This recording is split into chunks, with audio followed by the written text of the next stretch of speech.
शादी 2 हफ्ते बाद है, कुछ ऐसा बता दें जिससे स्किन भी ग्लो करे और वेट भी थोड़ा कम हो जाए। इन सब की एक अच्छी क्वांटिटी अपनी डाइट में ऐड करें और इसके साथ साथ एक्सरसाइज करें। स्किन ग्लो के लिए आप मुझे पीरियड्स के दिनों में ब्लोटिंग और पिंपल्स का मसला होता है, क्या खाना अवॉइड करूँ? क्या चिकन और फ्रूट्स पे इंजेक्शन लगते हैं? मैंने तो सुने लगते हैं, मेरे घर वाले नहीं खाने देते। अच्छा, मैं 1 कप लेती हूँ पर्सनली, ठीक है, लेकिन फिर भी मेरे घर वालों को लगता है कि मुझे हर बीमारी कॉफ़ी की वजह से। अस्सलाम वालेकुम। आज हमारे साथ मौजूद है एक माहिर ग़िज़ाइयात मिस फ़कीहा मरियम। कैसी हैं आप? अल्लाह का शुक्र। सबसे पहले आप अपना इंट्रोडक्शन करवा दें और आपसे मरहम के थ्रू कंसल्टेशन कैसे बुक कर सकते हैं वो गाइड करते हैं। Okay, so my name is Faqiha Maryam and I am consultant nutritionist and dietitian. अगर आप मुझसे अपनी अपॉइंटमेंट बुक करवाना चाहते हैं तो आप मरहम के दिए गए नंबर पर रब्ता कर सकते हैं। बिल्कुल ठीक है। आज हम आपसे वो क्वेश्चंस करेंगे जो लोगों ने इंस्टाग्राम के थ्रू हमसे फूड और न्यूट्रिएंट्स के रिलेटेड पूछे हुए थे। सबसे पहला क्वेश्चन है, मैं डाइट पे हूँ लेकिन वीकनेस फील होती है, क्या ये नॉर्मल है? मेरा क्वेश्चन आपसे ये है कि आप कैसी डाइट कर रही हैं? अच्छा, यूजुअली लोग क्रैश डाइट और कीटो डाइट वगैरह कर रहे होते हैं इन दिनों में, तो उसके लिए फिर क्या? उसके लिए इम्पॉर्टेंट ये है कि आप पोर्शन कंट्रोल डाइट पे आएँ। आप डेली अपने 5 फूड ग्रुप्स जो हैं स्पेशली उनकी आप सर्विंग जो है वो अप टू द मार्क रखें। जितनी आपने रिकमेंडेड अलाउंस है उसके अकॉर्डिंग रखें। फ्रूट्स वेजिटेबल्स की कंजप्शन अच्छी रखें। किसी एक स्पेसिफिक न्यूट्रिएंट को अपने ऊपर बैन मत करें। जैसे बहुत सारे लोग बिल्कुल टोटली फैट्स को बंद कर देते हैं या टोटली जो है वो कार्ब्स को कम कर देते हैं। इस तरह की ऑप्शंस मत करें, तो फिर आप एक अच्छे वे में अपना वेट मैनेज भी कर सकती हैं और आपको वीकनेस भी नहीं होगी। बिल्कुल ठीक है। नेक्स्ट है, शादी 2 हफ्ते बाद है, कुछ ऐसा बता दें जिससे स्किन भी ग्लो करे और वेट भी थोड़ा कम हो जाए। ठीक है, सबसे पहले आपकी जो है वो गुड डाइट आती है। गुड डाइट से हमारी मुराद यहाँ पर ये आएगी कि आप फ्रूट्स, वेजिटेबल्स, प्रोटीन्स, डेयरी, इन सब की एक अच्छी क्वांटिटी अपनी डाइट में ऐड करें और इसके साथ साथ एक्सरसाइज करें। स्किन ग्लो के लिए आप अपना हाइड्रेशन स्टेटस अच्छा रखें और उसके साथ साथ आप जो है अपनी डाइट में आप स्मूदीज़ ऐड कर सकती हैं और ड्रिंक्स ऐड कर सकते हैं, जिससे आपका हाइड्रेशन स्टेटस अच्छा होगा और आपकी जो टायर्डनेस है वो भी बेटर रहेगी, स्किन भी आपकी क्लियर रहेगी और रिंकल फ्री होगी। बिल्कुल ठीक है। नेक्स्ट है, मुझे पीरियड्स के दिनों में ब्लोटिंग और पिंपल्स का मसला होता है, क्या खाना अवॉइड करूँ? आप अपनी डाइट में से प्रोसेस्ड फूड्स निकाल दें, आप पैकेज्ड फूड्स निकाल दें, ज़्यादा स्पाइसेस कम कर दें अपनी डाइट में से, तो आपकी ये ब्लोटिंग और ये इश्यूज़ जो हैं वो ऑटोमेटिकली रिजॉल्व हो जाएंगे। बिल्कुल ठीक है। नेक्स्ट है, क्या चिकन और फ्रूट्स पे इंजेक्शन लगते हैं? मैंने तो सुने लगते हैं, मेरे घर वाले नहीं खाने देते। अक्सर ऐसा होता है कि बहुत कॉन्ट्रोवर्शियल सी बात है। आपके लिए सबसे इसमें इंपॉर्टेंट चीज़ यही है कि आप किसी ट्रस्टेड वेंडर से बाय कर लें इस चीज़ को। और अगर आपको लग रहा है कि स्पेशली फ्रूट्स पे जो है ना वो एडिड है कलर के लिए, उसमें इंजेक्शन वगैरह है, तो आप उसको प्रॉपर्ली वॉश कर लें। स्पेशली स्ट्रॉबेरीज पे ये केस हम अक्सर सुनने में आया, तो उसके लिए ये चीज़ आपको मैं बता देती हूँ कि आप ये कर लिया करें कि आप विनेगर और वाटर के सोल्यूशन में स्ट्रॉबेरीज को डिप करके रख दें, ताकि आप उस चीज़ को जो है ना वो थोड़ा सा अवॉइड कर सकें। और चिकन का यही है कि आप किसी ट्रस्टेड वेंडर से बाय कर लें अगर आपको थोड़ा सा ट्रस्ट इशूज़ है तो। बिल्कुल ठीक है। क्या रोज़ ग्रीन टी लेना हेल्दी होता है या लिवर पर असर करता है? A cup of green tea daily आपको कुछ भी नहीं कहती, वो जस्ट आपका हाइड्रेशन स्टेटस थोड़ा सा इंप्रूव करती है। आपको विंटर में अगर आप ले रहे हैं तो आपको वार्म उसके जो है ना वो फीलिंग आ जाती है।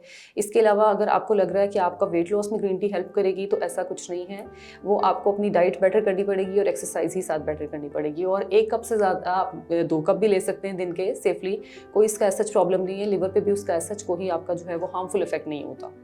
सब कुछ खा के ग्रीन टी वेट लॉस के लिए बिल्कुल काम नहीं करती है, ये बहुत गलत मिथ है। सब खा लेते हैं और फिर कहते हैं कि एक फुल हैवी मील हम ले लेते हैं, उसके बाद हमें लगता है कि हम एक चीज़ केक का स्लाइस के साथ अगर हम ग्रीन टी ले रहे हैं तो हम बहुत हेल्दी खा रहे हैं। वो आप सिर्फ फैंसीपन कर रहे हैं और कुछ नहीं है।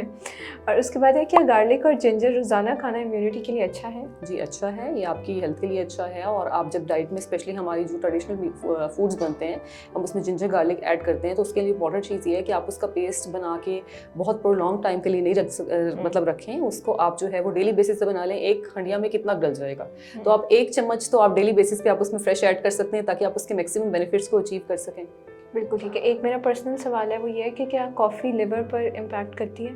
आप पोर्शन कंट्रोल में रहें। अगर आप एक बंदा ऐसा है जो आके ये कह रहा है, अक्सर पेशेंट्स ऐसे देखे हैं कि वो कह रहे होते हैं हम 10-10, 12-12 गिलास कॉफ़ी के पी रहे हैं, 10-10, 12-12 मग्स पी रहे हैं, इट्स फैक्ट, तो वो आपके लिए ऑब्वियसली डेंजरस ही होंगे। 1 से 2 कप लेंगे तो वो कुछ भी नहीं कहते आप। अच्छा, मैं 1 कप लेती हूँ पर्सनली, ठीक है, लेकिन फिर भी मेरे घर वालों को लगता है कि मुझे हर बीमारी कॉफ़ी की वजह से। नहीं, ऐसा नहीं है। ये चाय और कॉफ़ी की हमने ये थोड़ी सी मिथ बनाई हुई है और हमने इसको ज़्यादा ही जो है ना वो कर लिया है। आप 1 से 2 कप सेफली ले सकते हैं। बिल्कुल ठीक है। नेक्स्ट है, मैं कुछ भी खा लूँ वेट बढ़ता नहीं है, कोई परमानेंट सोल्यूशन बता दें। इसके लिए इम्पॉर्टेंट ये है कि आप जो है वो पोर्शन कंट्रोल में रह के खाएं। पोर्शन कंट्रोल मैं तो कहती हूँ ये लाइफ सेवर है, मतलब आप सब कुछ खा भी लेते हो और वो आपको प्रॉपर्ली आपकी बॉडी को लगता भी है। एक्सरसाइज प्रॉपर करें। और अब सब कुछ खाने से आपकी यहाँ क्या मुराद है? अगर आप सब कुछ में जंक ले रहे हो या मार्केट की चीज़ें आप खा रहे हो, पराठे खा रहे हो और आप कह रहे हो कि हम उस तरीके से अपने वेट गेन करना चाह रहे हैं, तो वो सिर्फ आपकी डाइट में एक in a longer run calories ही ऐड करेगा, आपके फैट स्टोर्स को ही बढ़ाएगा। अपने पोर्शन कंट्रोल में रहते हुए फ्रूट्स, वेजिटेबल्स, डेयरी, प्रोटीन्स, ये सब चीज़ें ऐड करें। हेल्दी स्मूदीज ऐड करें तो आपके लिए फ़ायदेमंद भी है। ऑलराइट, क्या थायराइड पेशेंट्स का वेट कंट्रोल हो सकता है? जी बिल्कुल हो सकता है। अगर वो प्रॉपर डाइट के साथ रेगुलर एक्सरसाइज करेंगे तो उनका वेट भी मैनेज हो सकता है। बिल्कुल ठीक है। ऐसे फ्रेश जूसेस स्किन के लिए बहुत अच्छे हैं। सबसे पहले स्किन के लिए इंपॉर्टेंट चीज़ आपका हाइड्रेशन स्टेटस होता है। अगर एक पर्सन ये चाह रहा है कि वो पूरे दिन में पानी का इंटेक उसका 1 से 2 ग्लास है, या दिन में 1 से 2 ग्लास सिर्फ जूस ही पी रहा है, और उसकी बजाय मैक्सिमम उसका टोटल इंटेक जो है इन लॉन्गर रन कह लें 4 से 5 गिलास है मुश्किल से, तो उसकी स्किन अच्छी हो ही नहीं सकती। उसके लिए इंपॉर्टेंट ये है कि वो अपना हाइड्रेशन स्टेटस अच्छा रखे, डिफरेंट फ्रूट्स के जूसेस ऐड करें, ड्रिंक्स ऐड करें, तो वो आपके लिए हेल्पफुल हैं। लेमनेड बहुत हेल्दी है आपके लिए। लेमनेड में आप मिंट ऐड करके आप यूज़ कर सकते हैं। अगर आप थोड़े से वेट वॉचर हैं या वेट के लिए आप ज़रा उसमें हैं केयरफुल, तो आप उसमें शुगर का कंटेंट कम रखें, तो आपकी डाइट में अच्छी जो है ना वो एडेड वेजिटेबल्स और फ्रूट्स की आप जो है वो स्मूदीज़ बना के ले सकते हैं। स्पिनिच की स्मूदी ले सकते हैं। बस हमारे फ्रूट्स के कॉम्बिनेशन हम कुछ ऐसे बना लेते हैं जो हमारे लिए जो है फ़ायदे के बजाय नुकसानदेह हो जाते हैं। ठीक है, कौन से फ्रूट्स के जूसेस आप रिकमेंड करेंगे? आप सब फ्रूट्स के जूसेस बना सकते हैं, जैसे इसका जूस बन सकता है ऑब्वियसली, जिसमें आप जो आजकल का सीजन है ये अब आपके ऑरेंजेस के जूसेस आएंगे, लेकिन फिर भी जूस के निस्बत ज़्यादा आपके लिए बेटर ये होता है आप एज ए होल फ्रूट लो, क्योंकि उसमें आपकी डाइट में फाइबर भी ऐड हो जाता है। और जूसेस से मतलब है fresh juice? Exactly, fresh juice, package juice का आपको कोई फ़ायदा नहीं है, वो सिर्फ फ्लेवर है। बिल्कुल ठीक है। उम्मीद है कि आज की वीडियो आप लोगों के लिए बहुत फ़ायदेमंद साबित होगी और आपको अपने तमाम सवालों के जवाब भी मिल गए होंगे। Thank you.